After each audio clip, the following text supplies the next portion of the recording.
एक यज्ञ से एक पुरुष प्रकट हुआ, भयानक आकृति वाला।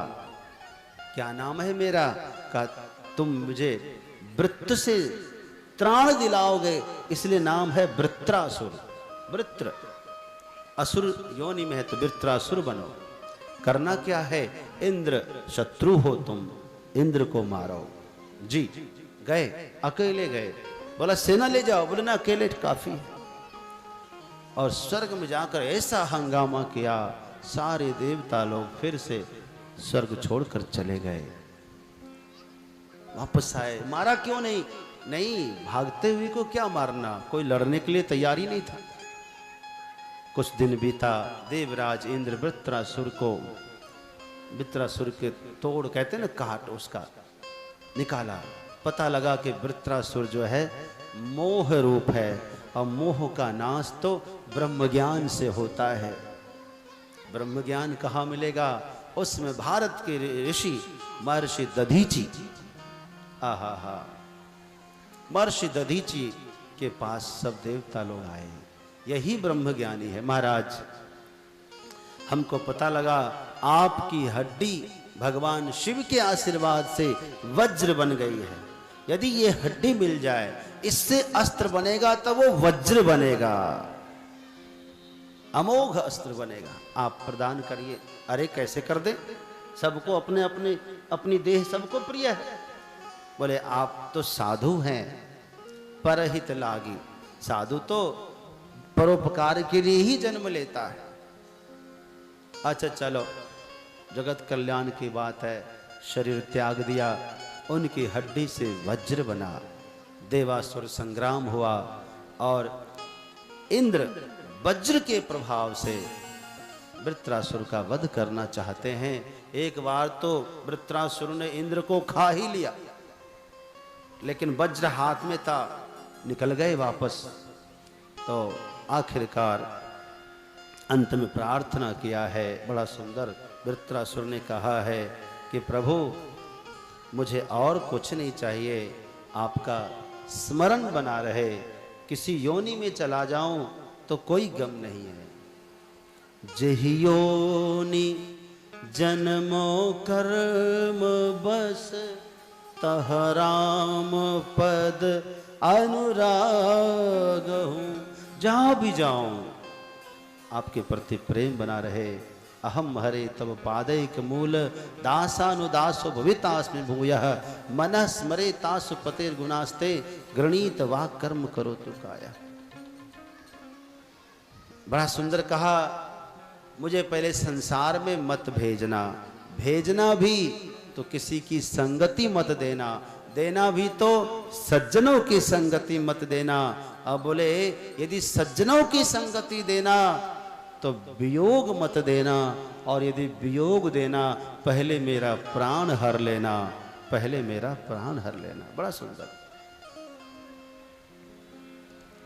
आखिर में भगवान के चरणों में प्रेम करते हुए वृत्रासुर प्राण त्यागते हैं। यहाँ पूछा है परीक्षित ने, ये वृत्रासुर कौन है? राक्षस होते हुए ऐसी प्रार्थना? बोले पूर्व में राजा चित्रकेतु थे। बड़ा सुंदर इनका ये था। चित्रकेतु बहुत सी पत्नियां, कोई पुत्र नहीं था।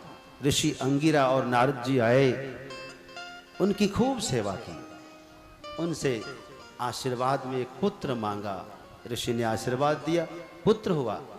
5 वर्ष का जब हो गया तो जिस रानी को पुत्र हुआ था उसको छोड़कर जो 999 रानियां थी, 1000 पत्नियां थी उनकी, तो बाकी सब ने सौतिया डाह किया। एक कटोरी दूध में जहर मिलाया, सबने स्पर्श किया। कहा कि सारे जंजाल इसी की वजह से, सारी समस्या की जड़ खत्म करो, और बच्चे को एकांत में पिला दिया। बच्चा चल बसा। दासी ने देखा, दौड़े, रोए। अब पति पत्नी इतना रोए, कई दिन हो गए संस्कार ही ना करे। तब जो है आखिरकार फिर से वही अंगिरा मुनि नारद जी आए। कहा कि राजन आंखें खोलो। कहा गुरुदेव एक बार मेरा पुत्र जग जाए, मैं देखना चाहता हूं आखिर में क्यों चला गया छोड़ के। नारद जी ने उस आत्मा का आवाहन किया, बच्चा उठ के बैठ गया। दोनों माता पिता दौड़े, बोले नहीं नहीं, हाँ, कस्मिन जन्मनी भवान, किस जन्मनी में, किस जन्म में आप हमारे माता पिता हुए? कर्म भीर भाम्य मानस्य, ये तो हम लोग कर्म के कारण ही भ्रमण करते रहते हैं, कर्म ही प्रधान है, कोई माता पिता कोई पुत्र नहीं है। ऐसे कैसे हो सकता है पुत्र? तब कहा कि सुनिए, पूर्व जन्म में मैं एक साधु था, उस बच्चे ने कहा, और आप तब भी राजा थे और आप महारानी थी। एक दिन आपके महल में हम आए भिक्षा मांगने के लिए, तब माताजी आपने मुझे 1.5 पाव आटा दिया, आलू दिया, नमक दिया, घी दिया, और बनाने के लिए गोबर का होता है ना, क्या बोलते हैं आप, कंडा, कंडा दिया। मैं उसी कंडे से टिक्कर बनाया, जो भी टिक्कर बनाते बनाया, ठाकुर जी को भोग लगाया और पाया था। लेकिन उस कंडे में हजारों चींटियां जल गई, पर करके जल कर राख हो गई। 1000 बार जन्म लेना पड़ता, लेकिन हमने ठाकुर जी को भोग लगाया था, इसलिए 1000 बार नहीं, सिर्फ एक ही बार में हमारा उद्धार हुआ है। वो आपकी जो 1000 पत्नियां हैं, वो सब 1000 चींटियां थी पहले। मैंने इन सब को दावाग्नि में जलाकर मारा था, इन सब ने मुझे विषाग्नि में जलाकर मार दिया।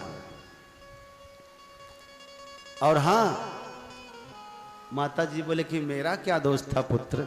अरे मैया, आपका कोई दोष नहीं था, आपने हमें तो 1.5 पाव आटा दिया, और 1.5 पाव आटे का बेटा 5 साल नहीं तो क्या 50 साल जिएगा? आपका भी हिसाब पूरा हुआ और हमारा भी हिसाब पूरा हुआ, अब हम चलते हैं। कह करके वो बालक फिर से सो गया, शरीर त्याग दिया। इतना वैराग्य हुआ राजा को, रानी को, कि घोर घर द्वार छोड़कर भजन किए, और इतना भजन किए हिमालय में कि गंधर्वों के में श्रेष्ठ राजा यक्षाधिपति कुबेर प्रसन्न हो गए। कुबेर ने उनको गंधर्व बना दिया आशीर्वाद देकर, और एक विमान दे दिया, लो एक विमान भेंट कर दिया। अब वो विमान से घूमते घूमते कैलाश गया, दर्शन करूंगा विश्वनाथ का। जब दर्शन किया, देखा पार्वती माता को गोदी में लेकर के ब्रह्म ज्ञान का उपदेश दे रहे हैं संतों को। मन में आया, रे बड़ा ज्ञानी है, अपनी पत्नी को गोदी में बैठाया है, अब ब्रह्म ज्ञान का उपदेश कर रही है। कैसा उपदेश है? देखो, दृष्टि दृष्टि की बात है भैया। नारी तो नारी है, पत्नी भी नारी है, बहन भी नारी है, पुत्री भी नारी है, मां भी नारी है, लेकिन देखने की दृष्टि अलग होती है कि नहीं होती? भावना अलग होती है कि नहीं होती है? जगत की माता पार्वती है, जगत पिता बैठे हैं, वो भाव उसको नहीं आया, दोष दृष्टि देख लिया। शंकर जी तो कुछ नहीं बोले, लेकिन माता पार्वती को बुरा लगा। ए मूर्ख, अब तुम मुझे सिखाओगे कि मुझे कैसे बैठना चाहिए, कहां बैठना चाहिए? बच्चे सिखाएंगे माँ बाप को, कुछ भी ज्ञान नहीं है, जा असुर बनो। माता पार्वती के श्राप से वही चित्रकेतु जो गंधर्व है, वही असुर बना, नाम पड़ा वृत्रासुर। इसलिए उसको मरने का गम नहीं था। तो किसी भी योनि में चला जाए, संस्कार काम करता ही है। सब्सक्राइब करें हमारे YouTube चैनल साधना गोल्ड को और पाएं वीडियो सबसे पहले। और हाँ, बेल आइकन दबाना ना भूलें।